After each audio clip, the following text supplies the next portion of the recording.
बिस्मिल्लाहिर्रहमानिर्रहीम। अस्सलाम वालेकुम। आप देख रहे हैं यूट्यूब चैनल लर्निंग आइडियाज़ और मैं हूं Mohammad Yusuf.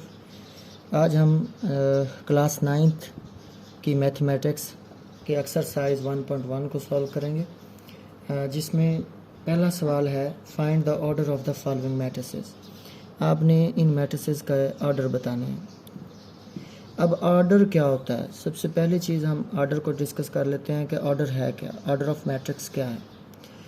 Order of matrix दरअसल कोई भी मैट्रिक्स में, किसी भी मैट्रिक्स के अंदर रोज़ और कॉलम्स की तादाद को कहते हैं।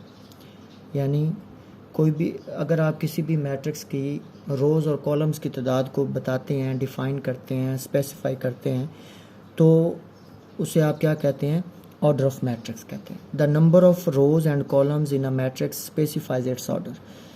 अब मिसाल के तौर पर अगर मैं यहाँ पे लिखूँ m/n, अब ये जो m है ना जी, ये रोज़ की तादाद है और ये जो n है ये कॉलम्स हैं। ठीक है जी। और ये ख़ास ख्याल रखना है कि रोज़ की तादाद जो है वो बाय से पहले बोलनी है और बाय के बाद कॉलम्स की तादाद बोलनी है। ठीक, अदरवाइज़ फिर गलत हो जाएगा। अब जैसे ये A एक मैट्रिक्स है 2 3 -5 6, आपने इसका ऑर्डर बताना है। तो अगर इसमें जो रोज़ है ना जी, वो ये जो हॉरिजॉन्टल ये वाले जो हॉरिजॉन्टल रोज़, इनको आप रो कहते हैं। इसको मैं R1 कह देता हूँ। ये भी आपके पास रो है, ये R2 कह देते हैं। तो इसमें टोटल कितनी रोज़ होगी? 2 रोज़ होगी। इस तरह अगर हम देखें तो एक इस तरह वर्टिकली जो लाइंस हैं वो उसे आप कॉलम कहते हैं। यानी 2 -5 ये ऐसे, ये एक कॉलम हो गया, इसको मैं C1 कह देता हूँ। ये इस तरह, ये दूसरा कॉलम हो गया, ये C2 हो गया। तो इसका जो ऑर्डर आएगा वो आ जाएगा जी, 2 रोज़ हैं और 2 ही कॉलम्स हैं, 2 बाई 2 आ जाएगा। ठीक है जी। इसी तरह अगर हम इसमें B पार्ट है 2 0 3 5, इसका हमने ऑर्डर बताना है B का। तो इसमें देखें कितनी है जी, 2 0 3 5 2 रोज़ हैं, 2 ही कॉलम है। यानी इस तरह ये भी, ये रोज़ हैं और इस तरह ये क्या है? कॉलम है। तो इसमें 2 रोज़ 2 कॉलम्स, तो इसका भी ऑर्डर 2 बाई 2 बनेगा।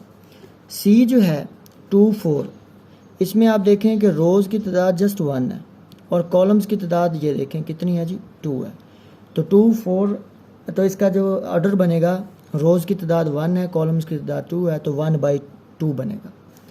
इसी तरह D मैट्रिक्स में देखें 4 0 6, ये 1 2 और ये 3 इसमें रोज़ हैं और ऐसे एक ही कॉलम है। तो इसका ऑर्डर जो बनेगा वो बनेगा 3 बाय 1। ठीक है। अब E पॉइंट है, E मैट्रिक्स है। अब इसमें आप देखें कि आपके पास रोज़ की तादाद और कॉलम्स की तादाद कितनी है? 1 2 3, यानी 3 आपके पास रोज़ की तादाद होगी और ये 2 जो है कॉलम्स की तादाद। नंबर ऑफ़ रोज़ 3 हैं, नंबर ऑफ़ कॉलम्स 2 हैं, तो इसका जो ऑर्डर बना वो बना 3 बाय 2। ठीक है जी। F एक ही रो है, एक ही कॉलम है, तो 1 बाय 1 इसका ऑर्डर बनेगा। G 2 3 0 1 2 3 2 4 5, रोज़ की तादाद देखें जी 1 2 3, कॉलम्स की तादाद 1 2 3, 3 ही रोज़ हैं, 3 ही कॉलम्स हैं, तो 3 बाय 3 इसका ऑर्डर बन जाएगा। H में देखें कितनी रोज़ हैं जी? 2 रोज़ हैं। कॉलम्स कितने हैं जी? 3 हैं।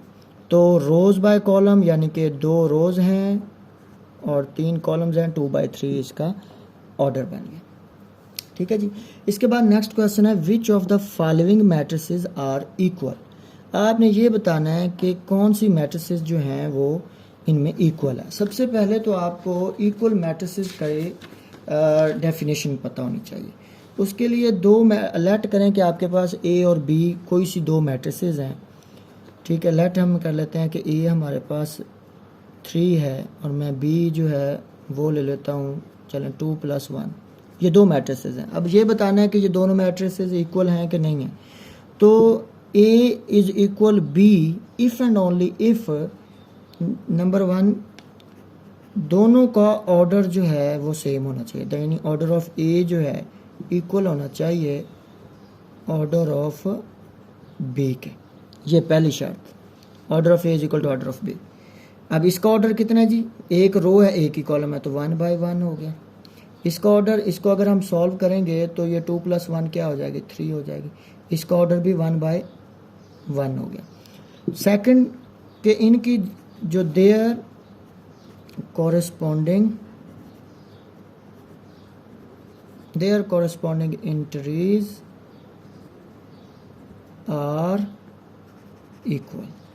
इसमें जो कॉरेस्पॉन्डिंग एंट्रीज हैं वो इक्वल होनी चाहिए। अब कॉरेस्पॉन्डिंग का मतलब ये है कि ये देखें यहाँ पे क्या है, 3 है तो इधर भी 3 ही होना चाहिए। 2 + 1 था प्लस होकर 3 ही बन गया, तो ये इससे आप कहते हैं इक्वल मैट्रिसेस। तो यहाँ पे जो उसने हमसे पूछा है 3A इज इक्वल टू 3 है। अब दूसरा हमने देखना है कि ये C देखें,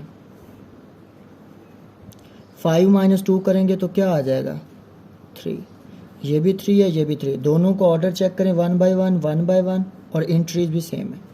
B जो है वो क्या है जनाब, 3 और 5। अब B में यहाँ पे हम देखेंगे कि कोई 3 और 5 वाला बनता है कि नहीं बनता, ये खड़ा है जी। I जो है वो 3 है, 3 + 2 करोगे तो 5 हो जाएगा। इसका जो ऑर्डर है 1 बाई 2 है, एक रो है 2 कॉलम है। इसका ऑर्डर भी कितना बनेगा, यानी कि इसको मैं अगर लिख दूँ 3 और 5 तो इसका ऑर्डर भी क्या बनेगा जी, 1 बाई 2 और एंट्रीज भी देखें दोनों की सेम है। D 5 3 वाली कोई भी नहीं है। E जो है 4 6 0 2, इसका ऑर्डर 2 बाई 2, 4 6 0 2, इसका ऑर्डर भी 2 बाई 2, H का भी।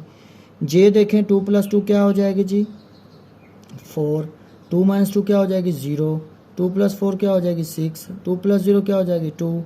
तो ये चीज़ मतलब आप देखें कि E H और J सेम है जी। ऑर्डर भी देखें दोनों का तीनों का 2 बाई 2 है और इनका जो आपके पास कॉरेस्पॉन्डिंग एंट्रीज हैं वो भी इक्वल है।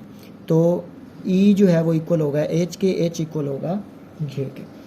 इसके बाद question number 3, find the values of A B C and D which satisfy the matrix equation. ये आपको एक इक्वेशन दी गई है। अब इसमें क्वेश्चन नंबर 3 है जी, A + C, A + 2B, C - 1, 4D - 6 equal 0 - 7 3 2 D। ये आपके पास है। अब इसमें अगर हम देखें तो दरअसल उसने हमें दिया क्या है, सिर्फ उसने ये चीज़ कही है कि दोनों मैट्रिसेस इक्वल है। अब इक्वल की जो डेफिनेशन है वो तो ये है कि ऑर्डर दोनों का सेम होना चाहिए। इसका ऑर्डर देखें, ये 2 रोज़ हैं 2 ही कॉलम है, 2 बाई 2। इसका ऑर्डर भी क्या है 2 बाई 2। तो पहली बात तो कंफर्म हो गई ऑर्डर वाली।